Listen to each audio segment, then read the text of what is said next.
என்ன சன், கடல் மாதிரி வீடு இருக்கு, திருமண பக்கமெல்லாம் ரூம் இருக்கு. ஏதாவது ஒரு ரூம்ல ஹீட்ட போட்டு குஷன் பெட்ல ஏறி சுகமா படுக்கலாம்ல. எனக்கு இது போதும், பேசாம போ. எல்லாம் இருந்து அனுபவிக்க தெரியலன்னா அது உன்னுடைய முட்டாள்தனம். அப்புறம் இது சீசன் டைம்.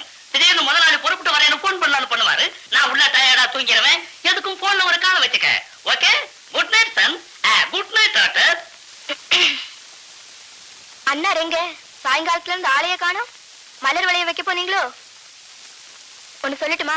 நீ ஒண்ணும் சொல்ல வேணாம், பேசாம வாயை மூட்டு படு. இல்லண்ணே, சிரிச்ச முகம் ஒண்ணு இருக்கு, இழிச்ச வாயின்னு ஒண்ணு இருக்கு. 10 வருஷமா முதலாளி பொண்ணை லவ் பண்ணிட்டு இருக்கே, அது நியாயம், சிரிச்ச முகம். ஆனா அந்த பொண்ணு சொன்னாங்கிறதுக்காக 10 வருஷமா டெய்லி நாய்க்குட்டிக்கு ஃப்ளவர்ஸ் வச்சுட்டு இருக்க பாரு, அதுதான் கொஞ்சம் இழிச்ச வத்தனமா இருக்கு.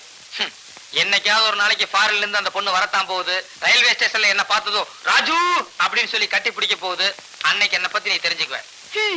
பரமண்டலத்தில் இருக்கும் என் பரமபிதாவே, இந்த அப்பாவை அறியாமல் செய்யும் பிழையை ரட்சிப்பீராக.